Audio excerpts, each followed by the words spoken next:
She was just 6 days away from returning to the ward before management finally allowed doctors to meet with the police after yet another review failed to explain all of the deaths. The very fact that the police, after listening to us for less than 10 minutes, realised that this is something that they had to be involved with. I got nightmares in my head, I fear thoughts build up until I can't hear. My mind fills up into a creature, and it haunts me somewhere much deeper. I got nightmares in my head, I fear the thoughts build up until I can't hear. That my mind fills up into a creature, and it haunts me somewhere much deeper. Hello and welcome to True Crime Rocket Science, the most authentic voice in true crime. After 22 days of deliberation, a Manchester Crown Court jury convicted 33-year-old Lucy Letby of killing 7 babies, including 2 triplet boys, in the neonatal unit at the Countess of Chester Hospital, making her the most prolific serial killer in modern British history. If you're new to this channel and if you're new to me, I've written several books on British cases, including Nora Corrin, Madeleine McCann, and the murder of Meredith Kercher. Everyone has been asking, why did she do it? And they've been using words like evil, inexplicable, unfathomable.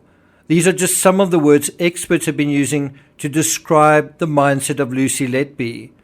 Josh Halliday, one writer who studied the case, concluded in an article about motive in The Guardian, quote, "What is clear is that the documents gave police officers the first real insight into the mind of the serial killer nurse, yet even these were never held up in court as definitive proof of her motive." And I think it's because of this issue around motive that the jury took 22 days to deliberate, to figure out what to decide in terms of this case. But there was a method to Lucy Letby's madness and a purpose behind each and every one of those deaths. To imagine that serial killers aren't strategic or manipulative is to play into the hands of entropy and ignorance that allows them to prosper. And that is a very disturbing side narrative to the story. You know, what was going on? Who was fiddling while Rome burned? And so, we don't want to make the same mistake. Serial killers don't just erupt out of the ether for no reason. They are born and kindled by it. What exactly is the psychology that is taking place here? Exactly how does this happen? Well, the answer is a cautionary tale for our culture during this period, for the current zeitgeist. That is the legacy of every serial killer. So what lessons do we learn from this one? Before we get to that, if you haven't subscribed to the channel, please do. If you're finding this analysis useful, please like, share, leave a comment. You can also hit the thanks button, and let's get started. Lucy got away with her baby killing spree for over a year. 7 babies in 12 months is an average of more than 1 baby death every second month. There's a lot to unpack in this case: the timeline, the interventions, Lucy's co-workers, the person that she was infatuated with. But in this analysis, we're going to focus solely on motive. Is there one? Number 1, control. Before we even look at who Lucy was as a person, we know from experience that serial killers kill in the quantities they do because for whatever reason they lack control over their environments, over their lives. They feel helpless and powerless in some way, and killing is one way they cheat their way into feeling omnipotent. The Guardian actually describes this in technicolor detail. Quote, "For a woman accused of such grave crimes, Lucy Letby cut an almost pitiable figure in the witness box at Manchester Crown Court. Clutching a fluffy purple comforter out of sight of the jury, the nurse dissolved into tears at reminders of her home life. The 33-year-old wept at any mention of her cats, Tigger and Smudge, and sobbed when the court saw a photograph of her childlike bedroom with 4 fluffy toys laid across her sweet dreams duvet, fairy lights on her bed frame, and art saying, 'Leave sparkles wherever you go,' pinned to the wall. Her tears at these points were in sharp contrast to her expressionless, impassive demeanor when the details of her alleged crimes were presented to the jury, end quote. Well, there you have her psychology in a nutshell. Letby, in an instant, seems to have become, in the words of The Guardian, one of the most notorious female murderers in the last century. But where did it come from? How did she become who she became? And clearly, it didn't happen in an instant, so how did it happen? When did it start? What triggered the genesis of her criminal psychology? Are you sure you want to hear this? Number 2, insignificance and insufficiency. Now we're going to start narrowing it down. Detective Chief Inspector Nicola Evans spent 6 years analyzing Letby during the police investigation. DCI Evans described Letby in one word: beige. And she is. She looks beige. She looks average. Neither grotesquely ugly nor particularly attractive for a young 30-something. She looks ordinary. But what is more important is how she felt. She likely felt both ordinary and invisible in a world that was a revolving door of dashing doctors, screaming infants, and the excited, happy, doting parents she saw swooping in to begin to embark on their happy family fairy tales.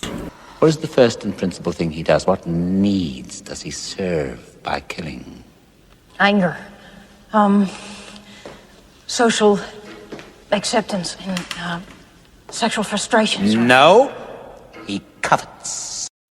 She covets, but what is she coveting? And so, going back to the article, quote, there isn't anything outstanding or outrageous that we found out about her as a person, Evans said. She was an average nurse. She was what you would say is a normal 20-something-year-old, but clearly there was another side of that nobody saw and that we have unraveled during this investigation, end quote. Those who say Lucy was unfathomable, inexplicable, and evil miss the fact that before her crimes, she's regarded as so perfectly normal, so adequately ordinary, that nobody notices her. Going back to the article, to others she was unremarkable. She didn't stand out as a particularly bad nurse. She didn't stand out as a particularly good nurse. She didn't excel in anything. That is according to one senior colleague. So let me ask you, do you think she didn't want to stand out? No. Obviously, like all of us, like everyone, she also wanted her fairy tale. She saw people having theirs around her and she simply couldn't have hers. You're part of a new beginning. You're special. You have a very special purpose. Lucy saw babies coming into the world, about to be ferried off into loving homes and the fairy tales that awaited them. Special babies. Meanwhile, her 20s were rapidly slipping by and she was being passed over. She was being revealed as not special. It felt like her fate was to only look after everyone else's babies, a fate that soon felt cold, cruel, and relentless to her. And that brings us to the next point, meticulous. From the above sample of writing, we can see Letby wrote in cursive, a sign of a conformist. Letby likely simply wanted a traditional role in society, like everyone else. Beyond the one-dimensional role of her job, she also wanted to belong to someone, to be in a relationship, to be married, to have a child of her own, to be special, to be seen as special by somebody else, to belong just as these babies belonged. According to the article, she was a fastidious diary keeper, writing down work shifts in blue ink and social engagements in pink, ticking off items she had completed, including the delivery of a washing machine. I'm not sure if I'm saying this right. Irene Powell, the hospital's neonatal unit manager, was one of the first members of staff to notice that Letby was on duty whenever babies began deteriorating suddenly in June 2015.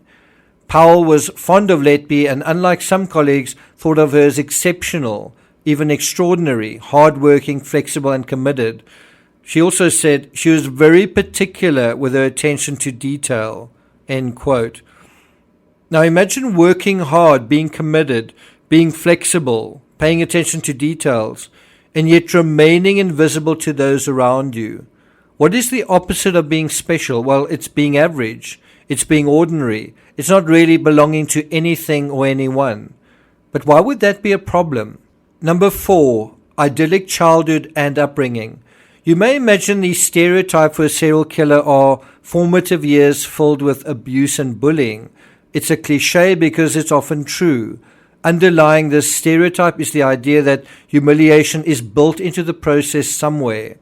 If you've grown up to believe the world is a wonderful, safe place, only to step out into the real world to discover it can be cold, and a relentless cold at that, then that can feel frustrating at first, and as one's invisibility takes hold, as that cold, as that freeze, as one is frozen more and more out of society in a sense, one realizes one's impotency in the face of others' growing potency. It can really feel personally and privately humiliating. Going back to the article, unlike with Hindley and West and some other serial killers, there was never a suggestion that Letby had suffered a brutal childhood. It was the opposite. Her upbringing seemed positively idyllic. She grew up in a pleasant middle-class neighborhood in Hereford. She went to the comprehensive Aylstone School up to the age of 16, followed by Hereford Sixth Form College, which includes pop star Ellie Goulding amongst its alumni. Her parents, John and Susan Letby, clearly doted on her. She was their only child and the first in the family to go to university. Letby returned to her childhood home after she was arrested." End quote. You can see how obvious it is that Letby was rooted to the dotage she'd received in the past and at home. If Rex Heuermann, the suspected serial killer in the Long Island case, the architect from Midtown Manhattan, if he was a mama's boy, it appears only child Lucy was a daddy's girl. And that brings us to the 5th point, daddy's girl. According to the article, Lucy was arrested on 4 July 2018, and her father was right there to witness it. It was 6 a.m. on a clear blue July morning, according to the article, when Letby opened the door to a Cheshire police detective. Her instinctive smile dropped when the officer introduced himself. Letby was led out of her Chester home in handcuffs 11 minutes later, looking ashen-faced, dressed in her nightie and a blue Lee Cooper tracksuit. Now, what I'm not quite clear about here is, was she led out of her home and her father was there, or was she led out of her parents' home? Was she staying with her parents? I think it's the latter. Anyway, she told a female officer that she had had knee surgery as she was placed in the back of an unmarked police car. Her family had returned from a holiday in Torquay the day before, and John Letby had stayed the night. Okay, now I'm thinking that he'd stayed over at her place. In court, she sniffed away tears as she said her father, not her mother, had made her bed after the arrest. End quote. Now, being a mama's boy, a daddy's girl, or any other iteration of the golden child is a fairy tale of care and attention that plays out in childhood, but it might be difficult to replicate that care in adulthood. This is why parents who mollycoddle their children often do them a disservice, because once out of the nest, the world turns out to be a mollycoddle-free zone, and that reality check can be painful. It can make for a very hard landing. Some adults never recover from it and go through their lives pining for that fairy tale of coddling that once felt so good, so idyllic. Which means, having experienced the fairy tale, what follows feels like a nightmare. So can you see how to those around this person nothing may seem amiss, but to the person who is now missing the continuity of the fairy tale, well, life is one big, long, grinding disappointment. According to the article, Letby's mother and father attended every day of her 10-month trial, decamping from home to stay near Manchester, where the trial was held. She tried to make eye contact with them in the public gallery, sometimes exchanging smiles. Her parents, who still work for the family's radiator business, occasionally reproached journalists in court for what they felt was unfair coverage. Do you see? Overprotective. Going back to the article, Letby seemed particularly close to her father. Documents seen by The Guardian show that her father forcefully defended her when executors at the Countess of Chester Hospital removed her from the neonatal unit in July 2016 after the death of 2 triplet boys. You see, overprotective. Back to the article, John Letby was convinced of his daughter's innocence and received the backing of Tony Chambers, the hospital's chief executive, who decided that Letby should be allowed to return to the unit in January 2017. But when pediatric consultants angrily complained about his decision, Letby's father threatened to refer them to the General Medical Council. They were forced to write her a letter of apology, but maintained that she should not be allowed to return to the unit, end quote. You see, overprotective. You might think being protective is good, but independence is far better. Being able to find your place in the world and be effective in it, not necessarily independent, but capable of interdependence, is better than having some mother or father figure required to do frequent interventions. In other words, being dependent, being emotionally dependent. And what are these interventions other than a kind of divine intervention where someone else lords over one's life? And so that's what she's learned from her parents, and that's what she applies in the neonatal unit. So how do you ever find out who you are, and how does anyone else find out what you're really made of if you've never really been allowed to stand on your own, if you never on your own 2 feet, if you never really tested in the real world? And that brings us to the final point, loneliness. Loneliness, of course, goes hand in hand with humiliation.